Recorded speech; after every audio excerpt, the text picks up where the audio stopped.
Hello and welcome to Florida Basketball Hour. I am Neil Blackman, Saturday Down South. On this episode, my guy Eric Fawcett, GatorCountry.com, Basket Under Review, all the places, Slapping Glass, all the places you guys know where to find Fawcett.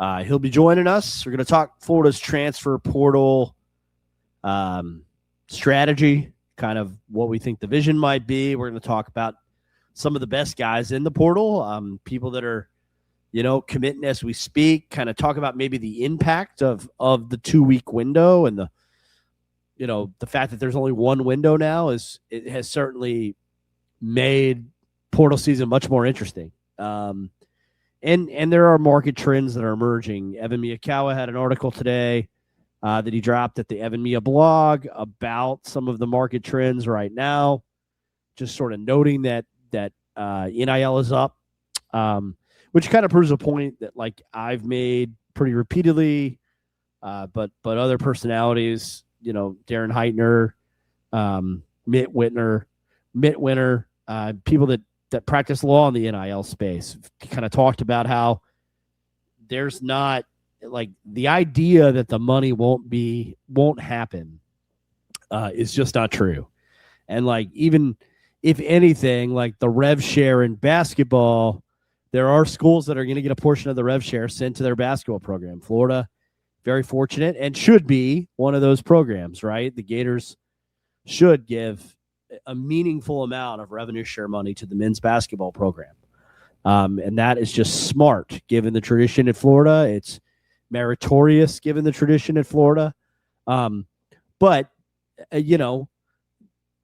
just because some rev share money comes in doesn't mean that NIL is going to go away. And the idea that we're going to get rid of collectives, or I wrote about the Trump executive order at my law firm site, but the idea that anything is going away from a collective standpoint, I guess the point is it's not ever going to just be revenue share money in college basketball. There's always going to be, and in fact, the opposite is going to be true. You're going to have your NIL budget, and then the best programs in America are going to supplement their NIL budget with revenue share money. And there are going to be programs, and already are programs lining up in the SEC where they're going to get a fraction of the revenue share money, right?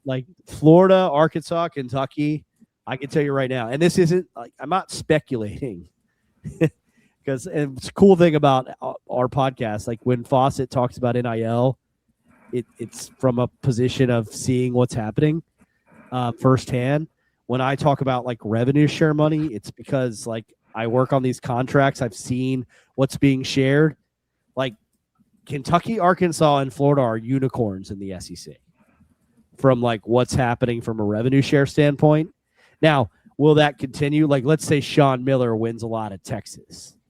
I'm sure the first time Sean Miller wants an extension, they're going to talk about revenue share contributions at the University of Texas. But for now, it's all, how do you get your NIL and how do you supplement that? Can you supplement that NIL with revenue share? Now the Big East is a different beast because, so many of those schools in the Big East don't have big time college football, but otherwise, if you're even at North Carolina, the revenue share money, the lion's share of that money is going to Bill Belichick and the football program, which I know is bizarre to think that way. Oh, it's a basketball. Well, yeah, it is, but that's still what's happening. So NIL market trends, something we're going to talk about here. We'll get into Florida's vision, and kind of certainly first want to welcome in my guy, Eric Fawcett, who I know is one of the busiest people on earth right now. So getting out this podcast tonight, brought to you by Game Time Sidekicks and our partners at Stadium and Gale, is something we very much appreciate. Eric, man, how are you?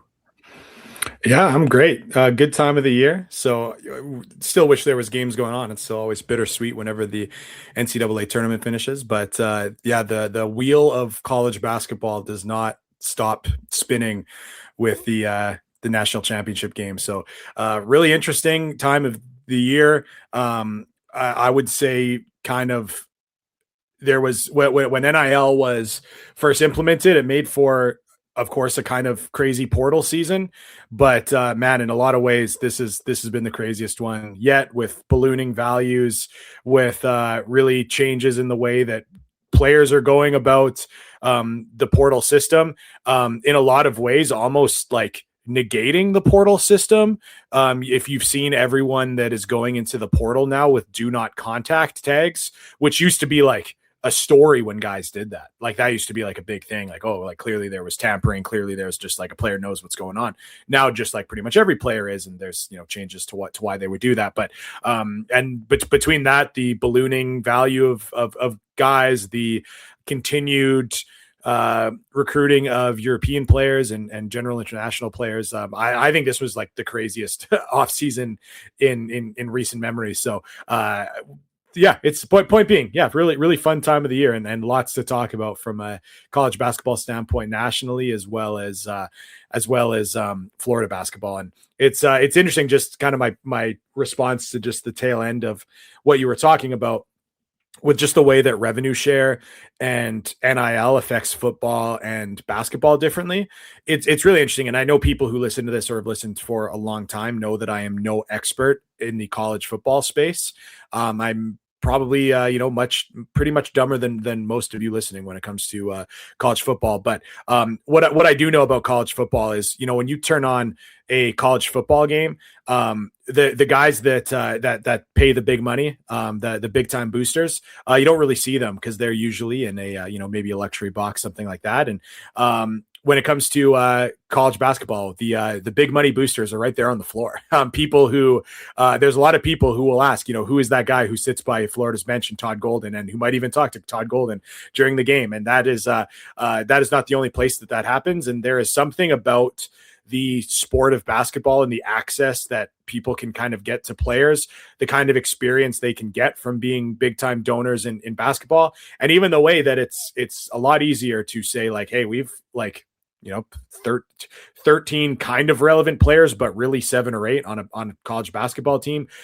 One that gives just like a small number of guys that some of these bigger boosters can connect to, as well as just the kind of fact that it's a lot easier to go to a big time booster or potential booster and say like, hey, we need this player. This is the guy and this is the number we need. And this is a very tangible way that this player, getting him would affect the play and the quality of the team and all that. And it's been really interesting where there's, no question about it. Football is exponentially bigger than college basketball by whatever metric you want to use. Yet when it comes to like NIL and big time boosters, yes, there's still more money coming into football collectives and more money going there. But it's like from a percentage standpoint, basketball actually does much better when it comes to big time boosters coming to support.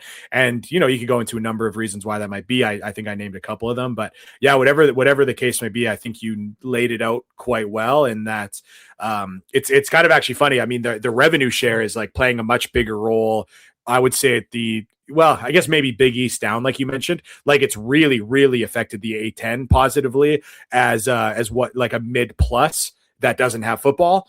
So those, and you're seeing it right now in the portal. Like some of these teams that are not just VCU's kind of been a high major for a while, but a lot of these Atlantic 10 teams are functionally low end high major teams when it comes to the players that they can get, the money they can throw out. And then it's actually even making a huge kind of like even in a league like the Horizon League, where multiple teams don't have football, where some of these teams are having, $200,000, $300,000, $500,000 of pure NIL. Well, it's pretty small for them to get a $300,000, $500,000 interjection of revenue share money. But that, like for a lot of these programs, I mean, that is completely changing what they're able to do. It's almost double it. So it's been interesting. And yeah, it's just the revenue share piece in the SEC is of course going to be different than for a lot of programs just due to the nature of football. And it's certainly nice, but there's like saw this what was the movie The Incredibles the other day, and there's that villain who's like when everyone's special nobody is. I kind of feel the same way when like everyone you hear everyone saying like, oh, we're getting better resources. Every AD is like, oh, we're upping your resources. Everyone who hires a new coach says we're upping your resources. Everyone says like, oh, we're revenue sharing now. Well, if everyone's revenue sharing, if everyone's upping their resources, then no one is. And that's what we're kind of seeing, I feel. There's still going to be a few outlier schools here and there, but that's just the kind of thing I question when all these different leagues, all these different teams are talking about improving their money, their resources. It's like, well, if everyone's improving their resources, then no one is. So that was my kind of thought. So anyways, good points on the nature of things. And man, there's crazy numbers being thrown out in the media for some of these players. And it's my last point, Neil, before I'll stop my rambling. But I feel like last year, the year prior, there was numbers thrown out for some of the players in the portal, and they were preposterous. They were these massive numbers, and they just seemed fake. And a lot of them were. And it kind of made for a lot of distrust for all numbers that are thrown out. And a lot of people listening to this still have that moment. Anytime a number for any player at any school goes up, people are like, no one knows. It's just BS, whatever. Like right now, there is crazy numbers being thrown out by the media, and they are accurate. Like there is truly preposterous stuff going on, crazy numbers. And for a Florida team that has the possibility to return some really proven pieces, and or be a big player in the portal, of course, that kind of matters. So yeah, big offseason for the Gators, no question. Yeah, it's huge. We could transition there. I guess not to put too fine a point on some of the stuff that Fawcett was saying, but like, and this is just the FME article was so interesting.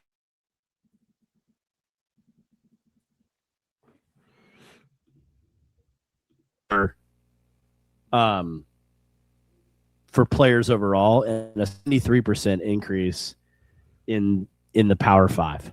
So, like, that means if you're a $1 million player, right, then you're getting $1.73 million in the Power 5, right? That's just like if let's just generic $1 million player on a 73% increase, and primarily that's front courts, right? And so because it's all copycat now, like, and the staffs that wasn't always the case. I mean, forever and a day, that's been the case in the NBA. And the NFL, like, I think was one of the first leagues that, American sports fans that watch the NFL, like, well, we know the NFL's always been a copycat league, right? Well, high-level college basketball has become that way. Now there's still like different variants on how to play. It depends on like, what do you want to copy is now the question. Like, do you want to copy 4 or 5 out, bomb threes, rim twos, Alabama? Do you want to copy Gonzaga, up tempo, 2 bigs, lots of rim pressure, and now that's Arizona and Florida, like, and Michigan on that path. So the point is, a lot of people go in that sort of route that I call it the Gonzaga path. You quibble with it. You're a Carolina fan, and maybe I'm insulting my Carolina people. Whatever. You can give some Roy Williams credit for it too. But the point is, like, those front court teams that are all trying to build front courts are overpaying for bigs yet again in the portal, and it's even worse this year. Like, even more of a market increase on what big men are valued at. And it, like, this all started. There's a lot to talk about. The fact that there's only one portal window, I think, really creates a whole host of things that we could talk about on the podcast, to be honest. Like, are people being super reactionary? That's a good area where there's like college football reference points, because this was a year where people were paying $6 million for very average quarterbacks in college football. And like, now you're seeing like pretty average, like Eric Reeby hit the portal today, and he's a really good player. And like, I think has a not as good as Olivier Rioux if you look at the certain portal rankings. Right, but like, if you're Eric Reeby and you're at UConn, where they actually give more of the rev share to basketball, they're like, the weirdo that actually has a Division I football program and still gives more of their rev share to basketball. And it's strange because like Eric Reeve's still hitting the portal because he knows that he could check his market value there. It's not about necessarily what UConn's going to do as much as it's about his market value is going to be ridiculous. And everybody's trying to copy everybody else. And the coaches saw this coming. Like even Nate Oates, like they lost in the Sweet 16 or whatever it was. And Nate Oates gets up in the post game and he's like, well, Betty Akko hadn't been deemed ineligible. Maybe this Arizona game ends differently. And it's like, Nate, you don't have enough NIL money to buy these players. Like, of course, you had to find creative ways to do it. Aiden Sherrill, his best big, hits the portal because, like, Alabama can't afford the market price for Aiden Sherrill. So that, I think, is a decent segue into Florida. And here's why. Because Florida's in a good spot NIL-wise, and to Eric's point, like, big donors for Florida on the basketball side are not absent. Now will Florida eventually need to maybe dip into some equity? Probably. But for the time being, like, not only is Florida competitive in NIL, but they're in a position to retain Alex Condon and Ruben Chinyelu as part of their portal strategy. It is instructive that the portal will be open for one more week and Ruben Chinyelu has not hit the portal. I think that's a super instructive thing that's occurring as the reigning national defensive player of the year. And now there's a lot to flesh out there. And I think Chinyelu, I'll say this. If I were to rank the three, Chinyelu, Condon, Haugh, in terms of their likelihood to commit back to Florida, I flip-flop daily between whether I think Haugh is more likely than Chinyelu to come back. But Ruben hasn't hit the portal. And so I will say that Florida, but Florida is in a position NIL-wise, not to get away from the initial point, to retain all three of those players if Tommy Haugh wants to return. So I guess that's point A of the Florida rebuild.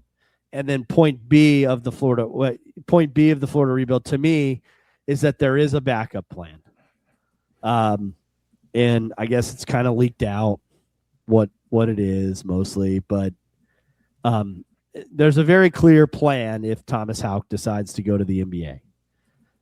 So I'll kick that to Fawcett. I will say, lastly on Haugh, just so there's color, I think, and I've said this before on the Patreon, the four best mocks are Ringer, No Ceilings, ESPN, and The Athletic. They were the most accurate.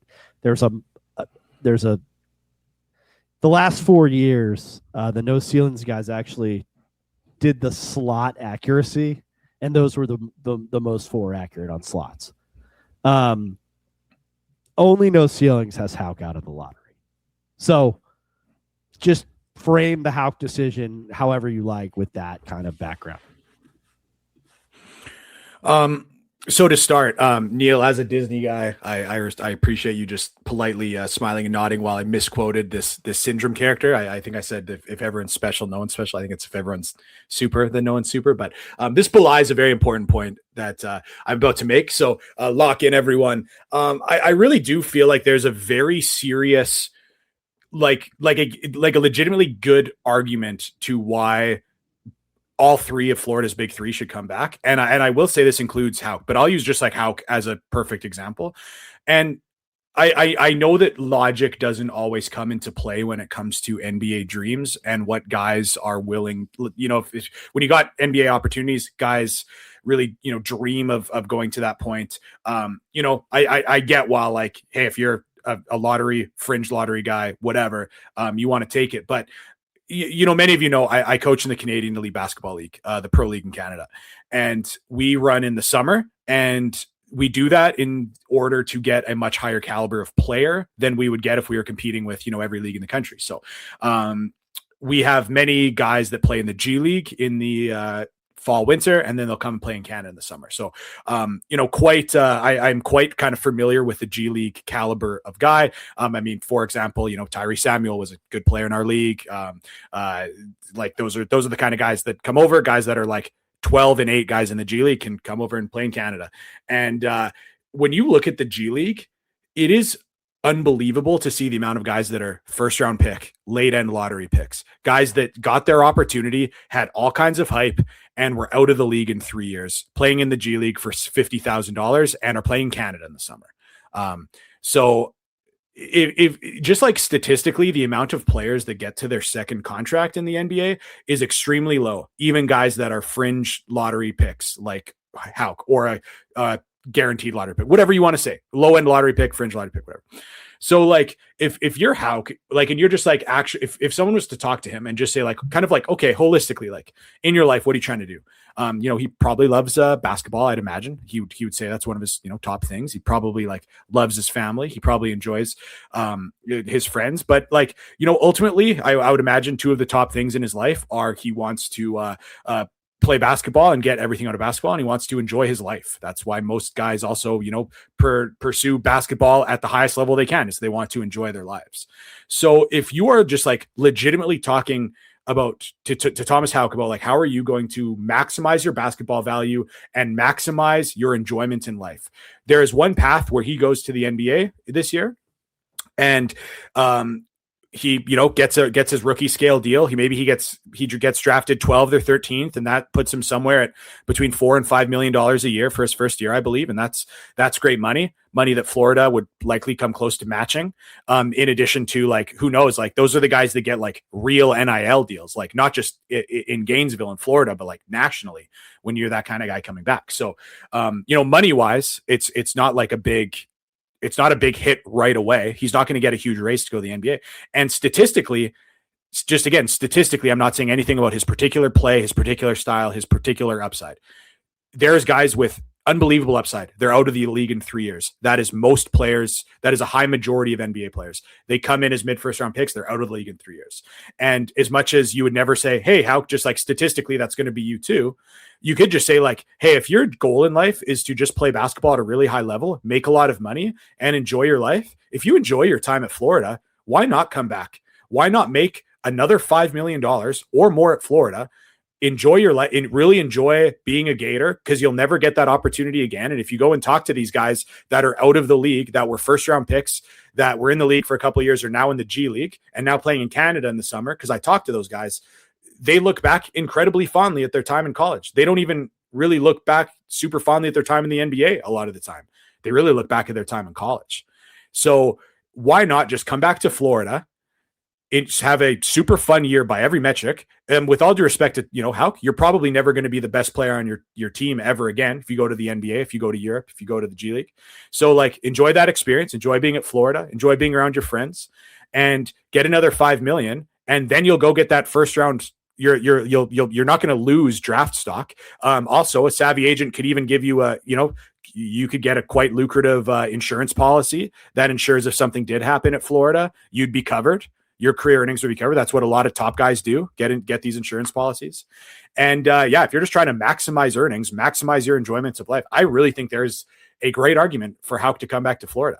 And you could also take out Haugh's name and you could put Alex Condon and you could put Ruben Chinyelu, because it's the same thing with those. Like I think just like locking those like guaranteed years of really high earning potential in college when it doesn't hurt your NBA stock, which you can make an argument between year and 1 and year 2 for these guys, for a lot of guys, not necessarily these guys, but by the time you're into year 3 or 4, like you're not going to lose draft stock. So why not just like bank a whole bunch more money and just put off that 3-year deal in the NBA that you're statistically probably not going to get another one.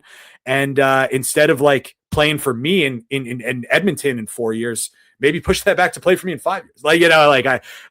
So that's, I actually think that I think a lot of people's kind of like arguments about wanting players to come back are often quite disingenuous. It's rooted in, I want you back. So like, Let me make some bad faith arguments to you back. I truly think and I've had conversations with players, not at Florida, but at other schools, where I've said essentially the same thing. Like, you do not have many guaranteed seasons in your life where you are a guaranteed multi-million-dollar player. Even if you are a mid-first round pick, you have very few guaranteed years of multi-million dollars. So why not bank another one of those years that you presumably and really enjoy the experience. And so anyways, that is my pitch. If I was someone even and I just say this, if I was to say just like objectively to anyone in Haugh's situation at anywhere around college basketball, like that is what I would tell them. I really do think there is like a legitimate basketball career positive argument for someone like Haugh, someone like Condon, someone like Chinyelu to come back.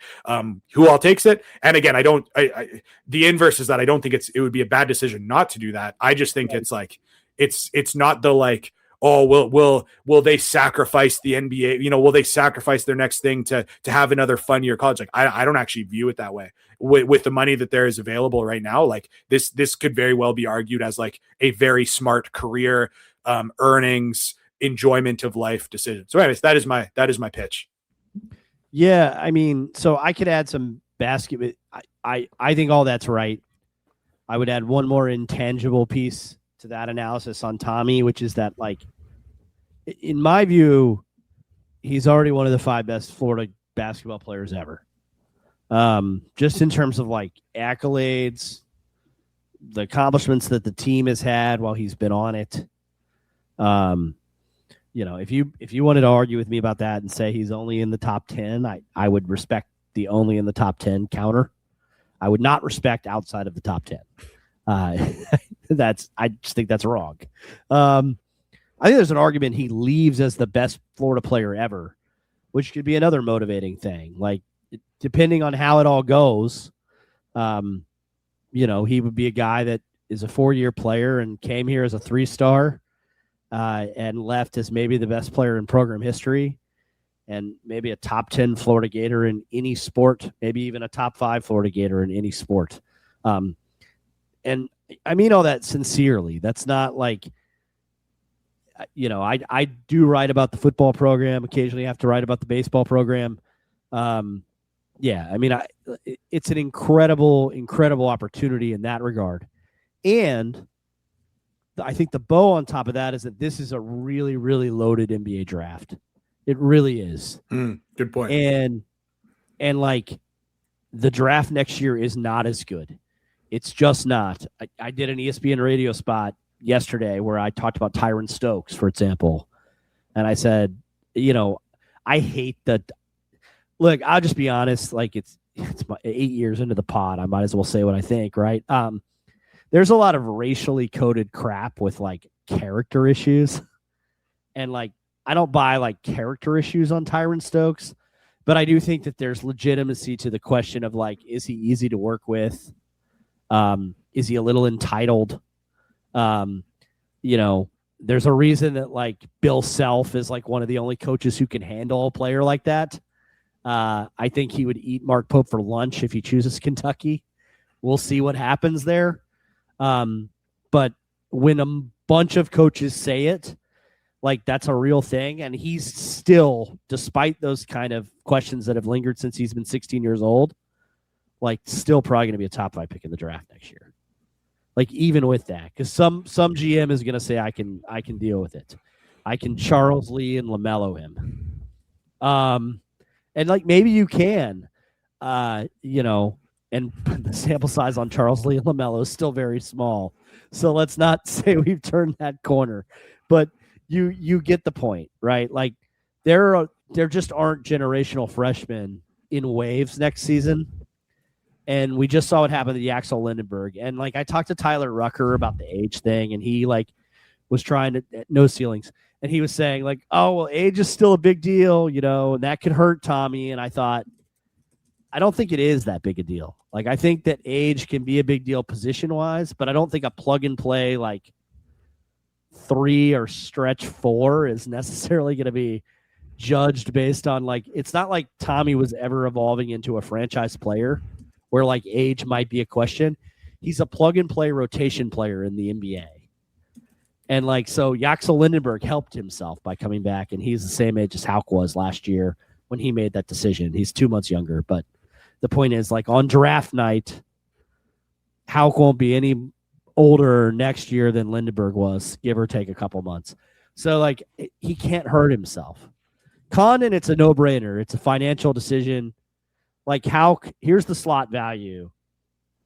So let's say it's 15 to the Thunder, which is where a couple people have him. Let's just use 15th because we need to pick one. So the slot value at 15 is 3.87 million. And then the second year slot is 4.0. So that's 7-8 on the guarantee. And then you have the option on 3 and the option on 4, and then the qualifying offer on 5. Haugh's going to make close. It's still $1.5 million short or so, whatever. But like if he comes back to Florida, he's going to make more than his slot value for his first year of the NBA contract. And then he's still likely to get it because next year's draft is softer. So that's all the color I would add to what Eric's saying. I don't know if you have any more thoughts on that. I just want to throw things back to like probably the front court conversation. Unless you have anything more you want to add? No, that's it. I just thought maybe I loved what you said on Haugh. Yeah. I was like, I could add some extra points to that are just kind of, whatever. The front court, like the backup is Milan Momcilovic from Iowa State. Like it's kind of out there. Look, I think the staff is they operate in secrecy. I actually really respect how they use the media. They're very strategic about what gets out. And some programs aren't. And I think that's a mistake. But, I don't need there's too many industry people that are pointing at Momcilovic in Florida to say that's not a thing. I think the question, I guess, on the front court, Eric, is is it Momcilovic if Haugh goes to the NBA? Or is it how can Condon come back and they sign Momcilovic and Chinyelu leaves? Those are kind of the two scenarios that I'm envisioning. Yeah, I don't see just given the way that Florida's played the last couple of years, I'd be pretty surprised if they were looking at Milan Momcilovic as a guy at the 4. That's kind of my thought to start. Maybe they were watching UConn the last couple of years and said oh, maybe it would actually be sick to have an Alex Caravan type at the 4, that 6'8", 230-pound absolute gunner from 3. So I don't see their pursuit of him as any indication that they think that the front court guys might leave. I think that's it's very obviously someone that I shouldn't say very obviously, that sets you up to look be wrong and look dumb, but it just seems very clearly to me that's Florida would be viewing Momcilovic as more of a 3.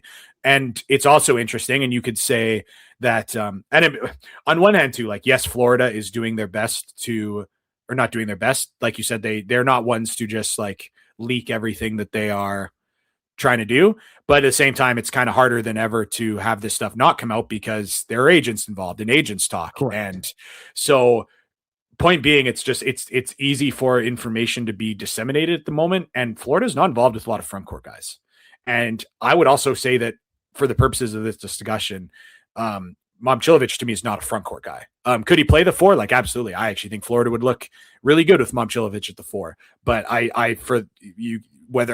whether you're able to put him as a front court target, I would put him as a wing target. If you want to say that's a front court player, okay, so he's the one front court target that Florida's really been tied to, and that's not just what Florida is putting out. That's just what the market is putting out with all these agents involved. So I do think if you're looking for some tea leaves as to how or as to why some of the front court players might be returning, that would be a good start.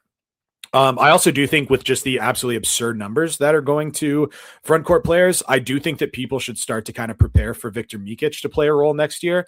I think, again, maybe the ideal situation would be Chinyelu comes back, Condon comes back. Suddenly your third big is Mikic. And I think the Florida would be comfortable with that. And I think I would be comfortable with that as well. And if the alternative is paying $3 million to a center in the portal that is better, but not hugely better in order to have your third big that plays 18 minutes. I don't know. That just doesn't seem like a good option. And, one could argue, and again, who knows what Hanlockton's situation is in terms of a waiver or anything like that. But yeah, it's, maybe informative that he wanted that he's was to enter the portal and all that. But and then also like I also should mention I have to shout out to Malik Grady, who's I think asking about this the other day, was talking about this in a group chat, maybe with his new Twitter account, because I believe he got hacked.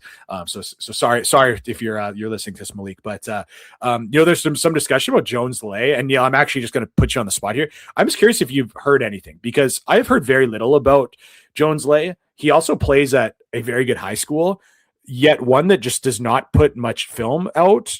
And I was on the hunt because some people were asking about how he looked this year. And I'm like, that's a very good question. I should probably do that. And I would love to do a Patreon video on that. I attempted to, and could really only get one of his full games from 2 months ago. And in that game, Jones Lay did not play particularly well. And I mean that in kind of multiple ways, starting with the fact he didn't play for the first quarter and a half and came off the bench, where he promptly missed a couple layups, missed a sweeping hook, and ended that game with 0 points. I know some people have been asking about him. I don't want to, like, I don't know if he might be still dealing with injuries, which was a thing for him. He might, like, I don't know what the situation is. So, it's maybe careless for me to just say, hey, I watched one game of his out of context and was scrubbing, trying to just see the moment he finally got on the floor. But it'll be kind of interesting to see if Florida thinks this guy can be contributing right away. I would say not necessarily wouldn't necessarily be my read, based on even what I saw the year prior, which I did do a Patreon on him the year prior from his AAU stuff. But I do feel like that is a little bit more of a long-term play. And again, I'm not saying it's a bad one. And lastly, because I did mention to some people, I don't know if this guy is going to contribute right away. I'm not even entirely sure he's maybe ever going to contribute. And they said like, oh, well, is that a bad take by Golden? And I'm like, no, even though I don't think the kid's maybe that good right now, like you have to take these guys like this, because if you're going to get a guy who's good in 7 feet, it's going to be an outrageous number. So you kind of have to get these less expensive, lower rated guys and hope you can develop them. And we're also going to see that with Mikic, a guy that the Gators paid really well relative to what Mikic would have made over in Europe, but not a lot relative to front court players in the portal. But they paid him and kept him along because at some point they knew they were going to need to try to get some kind of production out of him. So so that's kind of just my thoughts on some of these front court players that could come either from within or recruited. If Jones Lay's your fourth big, well, he is still 7 feet, and maybe that's good for 7-8 minutes a game. But I am thinking, Mikic, after being kept around for a couple of years, could be this could be his time. And I think especially if Condon and Chinyelu are back, like don't expect the Gators to go out and get one of the great centers that everyone keeps responding to portal entry posts with would look so good in orange and blue because they're like a 7-footer. It's like, well, if Florida's bringing back the starting front court, they are probably not going to be wise to spend millions and millions on a guy to play behind them. And could be Mikic time for sure. Could maybe be Jones Lay in that fourth spot. And I don't think Florida should go up and pay for someone past that if they're to retain the front court. Yeah, I mean, I don't think Jones Lay is going to be a guy that plays. I'd imagine that's a developmental red shirt. Moravian Prep is a good school, that's almost another reason just to take a chance on it. Like if they come from a program like that, they've probably been taught properly at least, and sometimes that's pretty invaluable at that position where everybody's overpaying. Arturas Butajevis might be like the kind of X factor to like does Florida, because the astute thing to do would be to play Victor Mikic and expect him to have a role. I mean, he knows the culture, obviously fits in with the team. He's been around, knows what's expected. If he's better than Arturas Butajevis, he'll play. I think Florida will add Arturas Butajevis shortly. He's 6'10". He's a front court player. Lithuanian guy. I think is he in the Barcelona system? I think he's in the Barcelona system. But he played at Malaga. most recently. So it's not like he was playing for Barca, which I'm sure would lead to some sort of fun NATO rant at SEC Media Days. He'll probably rant about it anyway. So that's, I think you'd still have like Buttigieg, and then, Florida did their thing with front court retention or backcourt retention, which we haven't really discussed, but like they kept Fland, smart. They kept Klavzar, smart. They kept the Browns. That's interesting to me, Eric, because I do think one casualty of everything, if Haugh returns, would probably be CJ Ingram. Just because, like, I don't know, like, I'm not sure what a roster looks like carving out roles when you've got Isaiah Brown and now you have AJ Brown and he's eligible. And you're like, where do I find minutes for CJ Ingram? What's his role going to be when Hauck's not coming off the floor? That's tough. So, like, maybe CJ stays because he's from the area and loves Florida and, love of the game. But at the same time, like, he's a pretty talented dude, oozing with potential and, like, could probably command a pretty decent portal figure. Again, like, there's only 7 days for him to hit the portal, and no exception applies to him. So when I tell people that, like, the decisions from Haugh and Condon and Chinyelu are coming soon, they're coming soon. It's not like we should have waited a day to do the pod, and we would have had a lot more answers. I could drop this tomorrow, and we'll look silly. But I think that the calculation for Florida, I think it's a smart calculation to say, let's keep Isaiah and AJ Brown and not lose 2 players. And then, like, we'll leave it up to CJ Ingram as to what he wants to do. Like, that's a much more astute risk. That's how I would have managed the roster. And it's the same with, like, Denzel Aberdeen and the waiver in a little bit. Like, could Florida have gone and gotten a playmaking guard to help them get a bucket late in games and not relied on what's going to be either an interesting waiver, because some of those get granted and some of them don't in an Aberdeen type situation where they don't play much at all their freshman year.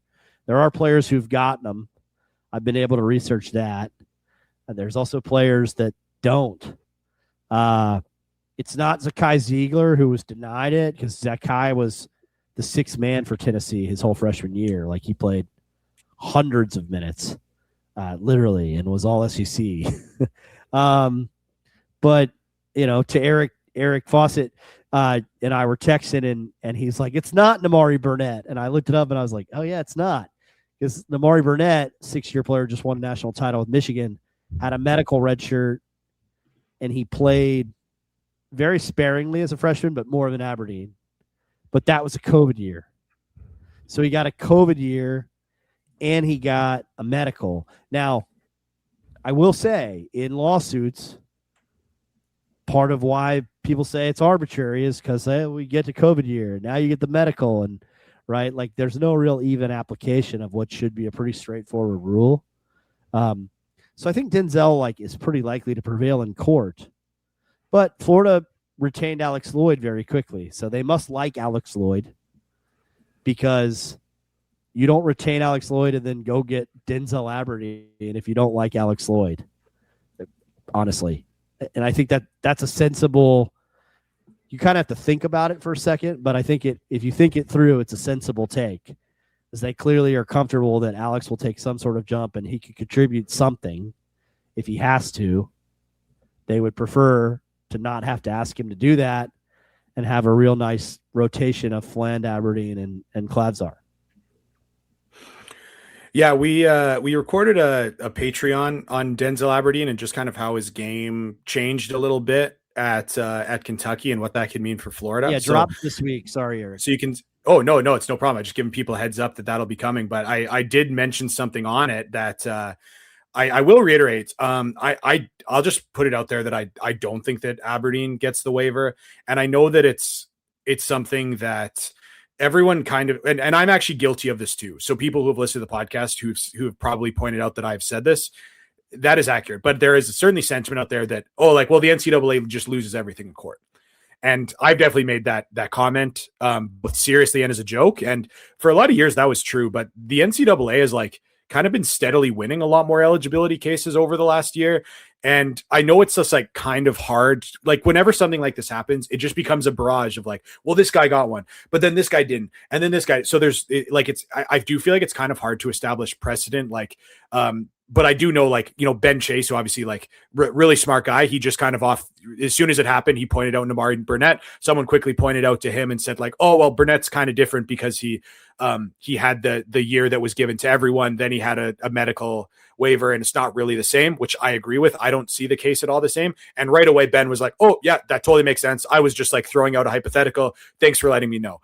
However, I have quickly then seen a lot of other people look and be like, oh, well, Namari Burnett got a waiver. And it's like, yes, you can kind of do that, but I one don't think his case is similar at all. And like, I look at even a player like Luke Goody, who broke his foot after 10 games and they didn't give him his waiver. And that was like pretty clear, played 3 years, you know, in his fourth year, broke his foot after 10 games. They didn't give him his waiver, like and in a situation where it wasn't like, hey, he knew what he was doing. Like, so I don't know, like for every one kind of precedent one way, like there's a precedent the other. So, and I do think that these things are starting to get tilted in the NCAA's favor. So I'm not saying this with like utmost confidence, but just, you know, we do have a podcast to give out takes at some point. And I guess just if I had to put out a prediction, I would just say like, I don't think he gets it.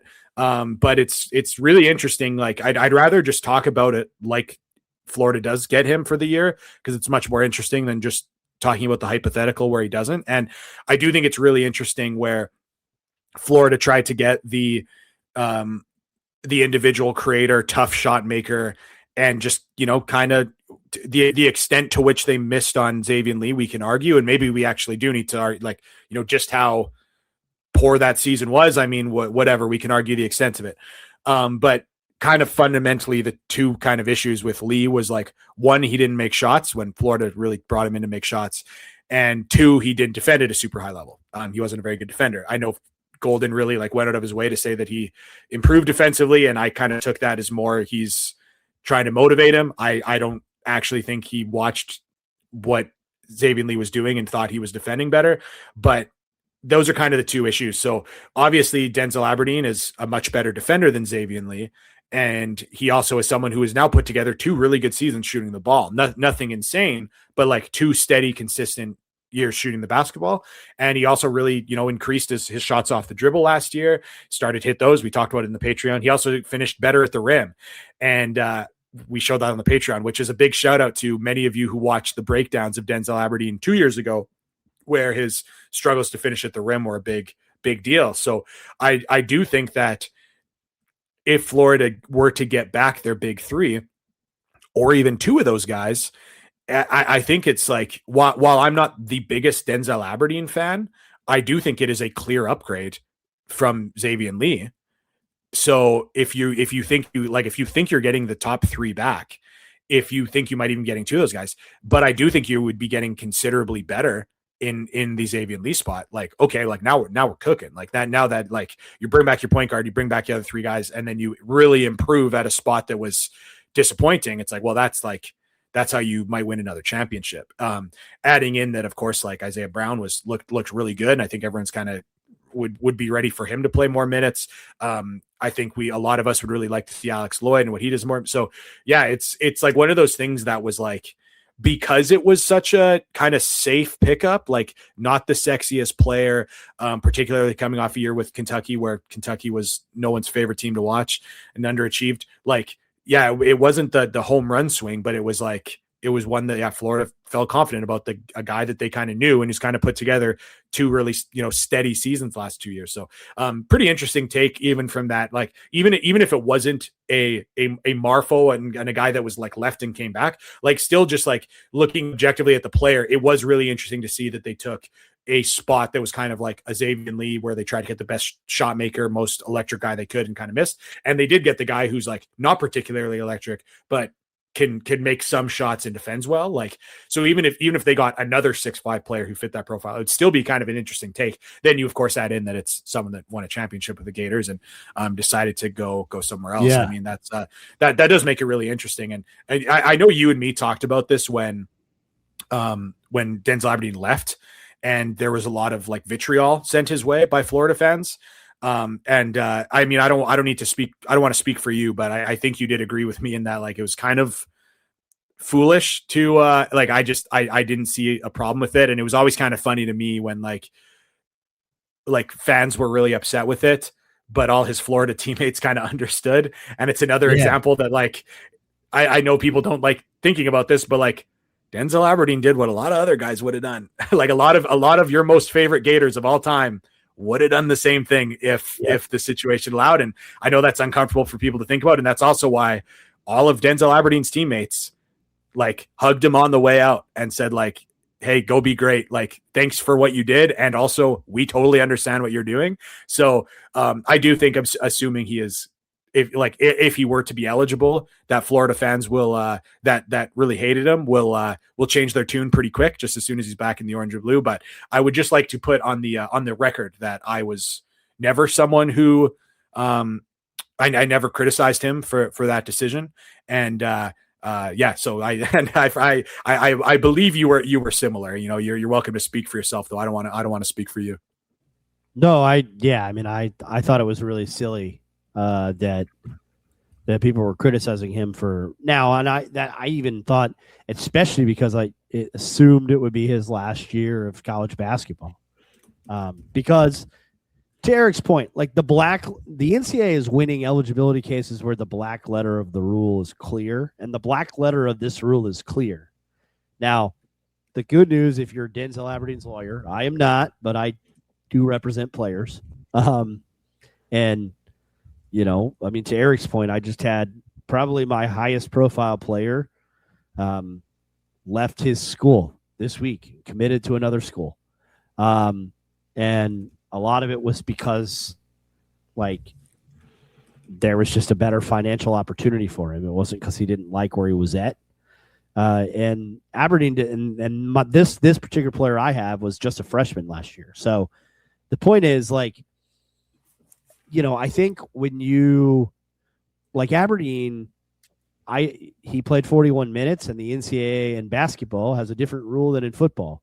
So, like, on the legal side, there's a lot of arbitrary things going on with that rule, but I don't know how much that helps. I think it certainly does help that the athletes that have won because they argue it's unevenly applied or arbitrary or unfair. I actually think the reason that Aberdeen probably, I disagree with Eric in this one little regard. Like, I think he'll get a waiver. I don't think it's because, he didn't play much and he really should. And I think it's just because the NCAA is kicking around a 5-for-5 rule, and they may evaluate some waivers this year differently. They may say, you know what, this rule change is inevitable. This guy only played 41 minutes. This is why we're doing this rule. Go and play, kid. Now, I think he better do a couple things first to make that persuasive case to the NCAA. Because if I'm his lawyer, my whole argument at any administrative hearing or in any administrative brief is going to be he graduated. Well, he needs to graduate. He's about 12 credits short. So he's got to graduate. If he graduates by the end of summer, and then he can go to the NCAA and through the waiver process and say, I'm a graduate student at the University of Florida. I played 41 minutes as a freshman. I don't know if you guys are going to pass this 5-for-5 rule in time. It's going to pass. Can I have a waiver? And I think in that scenario, there's a good chance he gets one. Or he gets a TRO and a court says, you know what, we're going to let you play because the NCAA has delayed implementation of this rule. Anyway, I would put it at like 75%. So I think there's a pretty high chance that he plays for Florida next year. And I do think it's an upgrade over Xavier Lee. Like, and not just because of what happened in the last 8.9 seconds of the season, where Xavier Lee bathed himself in glory forever on 2 consecutive possessions. But, yeah, I mean, it's better to me. Like the question is like, would he start? And if I were the head coach, that would be up to Urban Klavzar. That would be the way, and that would be my only penalty for Denzel leaving. It'd be like, what do I tell Urban Klavzar, who's been here, who didn't leave, who's the SEC Sixth Man of the Year, like, and I don't know. I bet Denzel would be just fine coming off the bench. Like I can't imagine there being a real issue there. So it's going to be interesting. It's an interesting roster build and a potentially really great one. Obviously, if they return all those guys, I don't know what that does to Momcilovic if they add Condon, Chinyelu, and Haugh. Like I don't know. So I can't answer that question. No one has given me any indication as to whether like Haugh and Momcilovic are mutually exclusive from a financial standpoint for Florida. Maybe they are. Maybe they're not. Maybe they add Momcilovic and then like they don't have to go shop late for a guard if Aberdeen's late waiver gets denied, right? Or maybe I'm right and they just trust Alex Lloyd to like potentially play 10 to 15 minutes of smart basketball to where like they can ride Boogie playing 30 to 40 and Klavzar.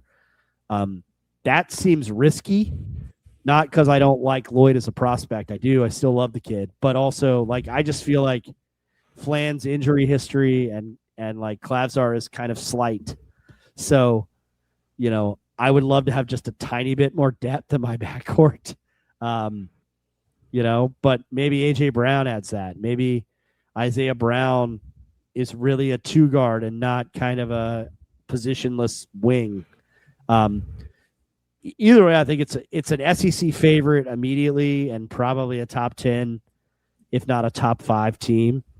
If those names come back. And I would argue if it's Condon, Chinyelu, and Momcilovic, it's still a top 10 and maybe top 5 team. It's just a matter of like where they're ranked if Haugh comes back. I realize, Neil, just quick, like we've talked about Milan Momcilovic, and while we certainly have a lot of listeners that really love college basketball and watch it a ton, maybe some don't as much. So if you don't know who we've been talking about, Milan Momcilovic is he's played for Iowa State last year, and he had what you could really argue was just the best 3-point shooting year ever in college basketball. So playing for Iowa State, a team that was 7th in KenPom, they went on to unfortunately unfortunately for my bracket, get upset by Tennessee. But team that was 7th in KenPom, Momcilovic, who is 6'8", he shot 49% from 3 last year on just under 8 attempts per game, just over 7 attempts per game. So also, like if you were to watch that, he is taking very difficult attempts off movement, off screens, off handoffs. I really think you can argue he just had like one of, if not the best 3-point shooting seasons of all time. So, that it is obviously very clear for a Florida team that wants to improve their 3-point shooting. There's like, it was no surprise. Like this rumor has been going on for several months now, and it was no surprise that the Florida team might just be looking to get the best shooter they possibly could. And that is what Momcilovic is. So, so I just realized some people might not be super familiar with his game. Momcilovic is, just an absolute burner from 3. He also went absolutely crazy in the Big 12 tournament, went 8 for 14 against Arizona. They just lost to Arizona, but that was a game that like maybe you watch if you hadn't watched, but whatever the case, like this guy's just an outrageous shooter. Also, I know that everyone is like really up on the, Europeans coming to basketball. Milan Momcilovic hails from Wisconsin, just so everyone knows.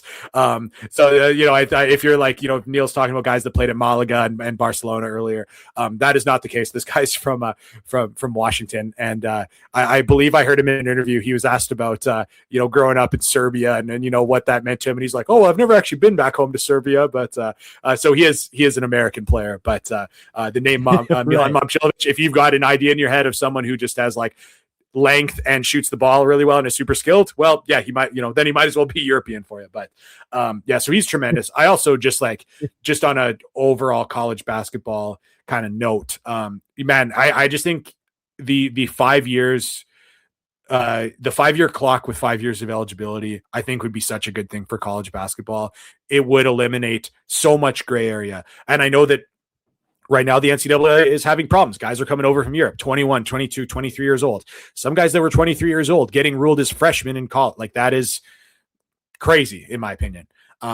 But if there was just a blanket, hey, you've got 5 years from the time you graduated high school, and there's 5 years of eligibility, but waivers do not exist. If you break your foot and miss an entire season, I am sorry. If you unfortunately miss 2 years, like, sorry. Like, they're just 5 years to play 5 years with no waivers. I just think would clean up so much of what people get frustrated about college basketball. It would make it that the NCAA doesn't have to put insane amount of resources into always going through these cases, battling court case. So I just wanted to note that if that rule were to be in effect, I would fully support it.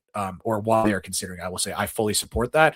And it would just, it would leave so much, so little gray area. And I think everyone kind of like, I also think it'd be good for the product. I think we saw with the COVID years that people actually kind of liked when guys got 5th years of eligibility and the sport got a little bit older so I do feel like it's pretty much all upside. Would it set up for situations where guys would get maybe screwed? Like, maybe they missed, they have 2 separate injuries 4 years apart. Well, like, that's unfortunate, but hey, you still had multiple years of eligibility. So whatever the case may be, I just wanted to put that out there. Sorry, I was like actually actively disrupting Fawcett by celebrating Kobe White making a ridiculous shot to tie the game against the BAM. Adebayo has been out for like the whole game other than like the first quarter. But the Heat are testing the Hornets' readiness for actually big-time basketball. Anyway, as we record here on Play-In Tuesday, great stuff. I mean, Milan Mochilovic, 49% from 3. He made 136 3-pointers last year. I mean that. Look, and like we're not like the news is out there, the Twitterverse. There's a bunch of crystal balls today that went like Florida. I mean, the staff doesn't have to say anything because, to Eric's point, like agents talk, people in the industry talk. And actually, honestly, the crystal balls make you wonder if like it's not mutually exclusive on Haugh. I saw a lot of people go, well, if he's getting crystal ball to Florida, maybe Haugh has decided. And all I know on Tommy is that it's like 50-50. Like, he just is in Hawaii and thinking about it and make a choice when he comes home. And that's kind of what it is. But I think, like, from a vision standpoint, like Florida, the roster build is pretty darn smart. Like, Aberdeen's an upgrade. AJ Brown is going to probably shoot 35% from 3.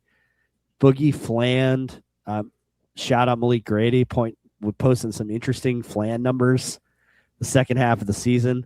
I know I had something about his rim twos and his finishing at the rim in the second half of the year was like 9% better. And, again, like some of this, speaking of age, like Boogie Flan being 19 years old was just something that didn't get discussed very much by people. And now he's a little bit older, still pretty young.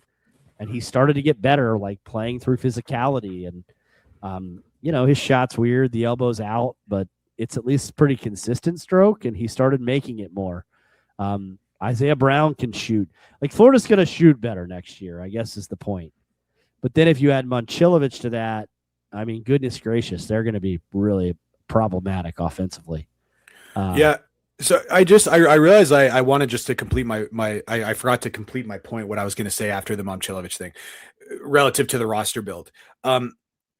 I think that one of the biggest misconceptions people have about NIL is that the teams will like raise NIL and then it's like, say it's $10 million. And then they're like, okay, we have $10 million to work with. That's our salary cap. Let's build within this $10 million.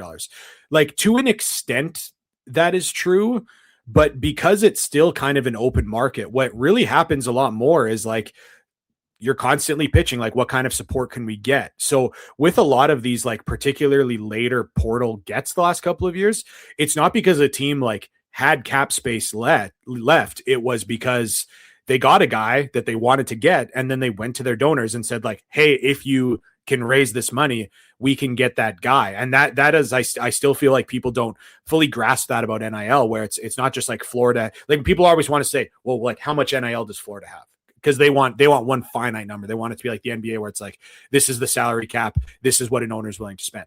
But like, when it comes to like whether or not Florida has the money to add Momcilovic if everyone comes back, like, yeah, the answer is like, yeah, that's really hard to do. There's no question, but like, it's not impossible, because it's not like Florida's dealing with a cap. If Florida were to bring everyone back and then say like, hey, I think we've got a good chance at getting Momcilovic, he's going to cost $4 million. Then you can go to the people you need to do and say like, hey, we are wondering if we can raise this money to get this player. So I pointed out that this is the best shooter in the country, because that's kind of like I think that's kind of how it works a little bit more than like Florida has this exact dollar amount they cannot spend a penny over. They're, like, that's not really how it works. Like, yes, that's a lot of the framework, but if they have someone else they want to go get, like, they'll go to the people that they get money from and say like, can we get so I realized I started this discussion about who Momcilovic is like as a player, for like that being the perfect example of like, if Florida was trying to raise more, they don't just say like, hey, let's try to raise more money to raise more money. They usually would be like, I'm not saying this just for Florida, this is teams around the country. Hey, we want to get this player. It will cost this. Can we get this much? So that's kind of my sorry to interrupt you there. No, that's great. I would add, because that actually dovetails to kind of my final point, which is that the thought of Momcilovic on top of all those guys also kind of supports my Alex Lloyd thought, which is like, you don't have to ask Alex Lloyd to do a ton. Like, let's say Zell doesn't get the waiver and Fawcett's right. Like, you don't need much from Alex Lloyd in his 9 to 12 minutes beyond like, don't turn the ball over, play defense if you're, and like, find Milan Momcilovic, like, maybe play out of the pick and roll. The point is, like, it's not like he's going to be option 1, 2, or 3 on the court at any time, and they might be comfortable with that. They may say, hey, look, like, we'd rather have that. I know they kicked the tires on Jeremiah Wilkinson a little bit, and that he's a player that Fawcett and I really like. But like, would you rather, at the end of the day, do you want a 49% 3-point shooter that can, so now I don't want to get people's hopes up, because again, I don't know. Like, I don't know if Florida's plan is to have all of them, or if like Momcilovic is truly just a Haugh insurance policy. I think either way, it's a great roster build, I guess, is the point I'm making. And, again, and I might be wrong on Lloyd too. Like, maybe Florida does go and grab a guard. They added Boogie Flan late. They added Zion Pullen late, right? So there's precedent for them adding someone late if they feel like they need it. I just think that becomes harder this year. And remember, the players just have to enter the portal from April 7th to April 21st. They don't have to pick their destination. They can commit after that. So anyway, but I do think we get the answers on how Condon and Chinyelu within that framework, because or Florida kind of knows what they are, because you'll see some movement, whether it's like CJ Ingram resigns or CJ Ingram hits the portal. Those answers are coming, and those tea leaves, if there's no formal announcement from Haugh, Condon and Chinyelu soon, and I think one is coming, then the tea leaves will kind of tell us, I guess, is the point. Yeah, I mean, this is the quietest of the last couple of years that it's been regarding Florida targets in the portal. It would be hard not to see that as some kind of like half decent optimism that they've got a chance at some of these returners. So it's pretty interesting. And when it comes to the guard piece, like, there's just so many 6'3" and under combo guards who average 17 points a game in all kinds of leagues around the country that are available. And if Florida did want to like roll the dice, like, that's like the one kind of position you can kind of get some value on.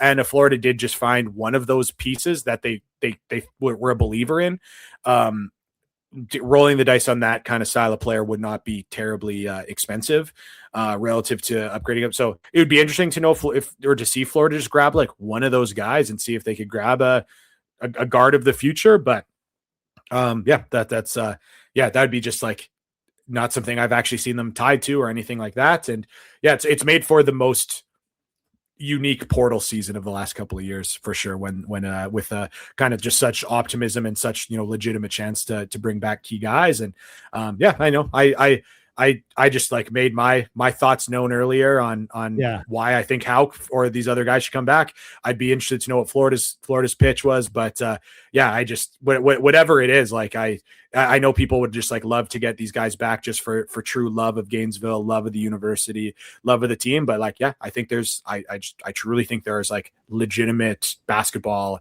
lifestyle reasons why coming back makes sense. And when you add in the intangibles as well as the tangibles, it wouldn't be a stunner to me to see really all three back.